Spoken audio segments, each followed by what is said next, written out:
بسم اللہ الرحمن الرحیم نحمده ونصلی ونسلم علی رسولہ الکریم اما بعد۔ ادارہ تربیت المعلمین کے حوالے سے محتمم صاحب کی فرائض اور ان کی ذمہ داریاں اور ان کے ماتحت کیا کیا شعبے ہیں ان کے ماتحت آتے ہیں، اور بلکہ مدرسے کی تمام ٹوٹلی طور سے ذمہ داریاں وہ کیا ہونی چاہیے، اس سلسلے میں ہماری گفتگو چل رہی تھی۔ اس میں نے مختصر طور سے یہ بات عرض کی تھی کہ انتظام کے حوالے سے بہت ساری ایسی چیزیں ہیں، بہت ساری ایسی شعبے ہیں کہ انتظام کے حوالے سے ٹوٹلی طور سے محتمم صاحب کی ذمہ داری ہے، اور وہ ذمہ داری اپنے معاونین اور عملے کے ساتھ وہ اس کو پائے تکمیل تک پہنچاتے ہیں۔ دوسری ذمہ داری جو ان کے اوپر عائد ہوتی ہے وہ ہے نگرانی کرنا۔ یہ نگرانی کا کام جو ہے وہ بہت اہم ہے، اس لحاظ سے کہ تشکیل تو سب امور کی تشکیل تو یعنی کر دی جاتی ہے کہ بھئی کون سے اساتذہ ہوں گے، کیا کیا پڑھائیں گے، کون کون سے طالب علم ہوں گے، کہاں کہاں بیٹھیں گے، کیا کیا ان کی تعلیم ہوگی، کس کس انداز سے ہوگی، کیسے کیسے ہوگی، مدرسے کے اور تمام امور ہیں اور تمام شعبہ جات ہیں، ان تمام چیزوں کی ذمہ داری کے حوالے سے وہ اپنی ذمہ داری کو پورا تو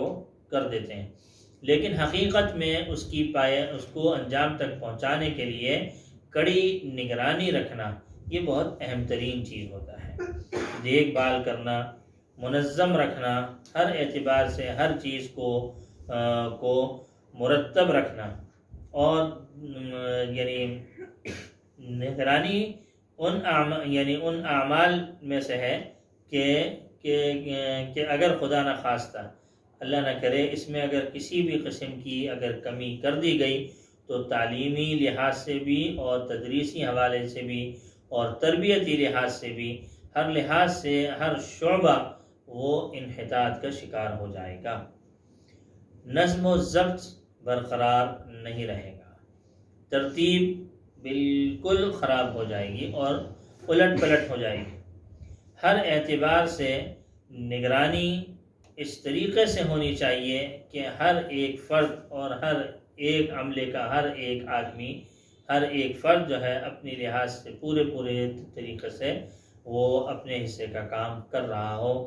وقت پر وہ آ رہا ہو، وقت پر جا رہا ہو، وقتی لحاظ سے جتنے امور ان کے ذمے ہیں وہ تمام امور صحیح طور سے وہ یعنی ان امور کو دیکھ رہا ہو، اپنا کام صحیح انداز سے ادا کر رہا ہو۔ یہ نگرانی کا تعلق جو ہے یہ بہت اہم ہے، اس سلسلے میں کسی قسم کی کوئی کمی نہیں رکھنی چاہیے، اور اس سلسلے میں بطور خاص یعنی میں عرض کرتا ہوں کہ اس سلسلے میں اگر کسی بھی قسم کا ایسے نگرانی کی جائے جو کہ عمومی طور سے نہ ہو بلکہ خصوصی طور سے ہو تو بھی اس کی اجازت ہے کہ خصوصی طور سے خاص طور سے اس چیز کی طرف دیکھا جائے کہ کون شخص اپنی کون سا شخص اپنی ذمہ داری کس حد تک پورا کر رہا ہے اور کیسے کر رہا ہے۔ خصوصی طور سے اگر اس کی نگرانی اپنے عملے کے ساتھ کی جائے تو بھی اس کی گنجائش ہے اور کرنی چاہیے، اور اس کے بھی مثبت نتائج جو ہے وہ سامنے آتے ہیں۔ تو یہاں پر جو نگرانی ہے، اگر ہم اس نگرانی کو اگر ہم تقسیم کریں تو بہت سارے شعبہ جات کی طرف یہ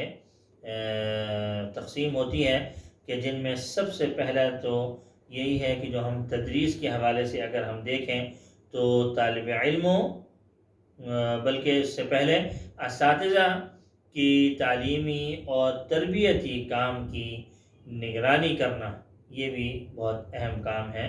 کہ اساتذہ کی تعلیمی لحاظ سے اور تربیتی لحاظ سے اور تدریسی حوالے سے ان کے کام کی پورے طور سے نگرانی کی جائے، یہ اہم فریضہ ہے۔ دوسرے نمبر پر طالب علموں کے کام کی نگرانی ہونی چاہیے، اور ان کے امور کی انجام دہی کس انداز سے چل رہی ہے، اس چیز کو دیکھا جائے۔ اور تیسرے نمبر پر دفتری امور جتنے بھی ہیں ان کاموں کی نگرانی کرنا، یہ بھی تیسرے نمبر پر آتا ہے۔ یہ نگرانی ان 3 شعبوں کی اگر ہو جائے تو انشاءاللہ العزیز اچھے انداز سے ہمارا ادارہ چل سکتا ہے۔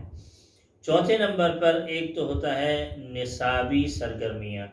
اور ایک ہوتا ہے غیر نصابی سرگرمیاں، جس میں مختلف قسم کے گیمز ہوتے ہیں، وہ کھیل کود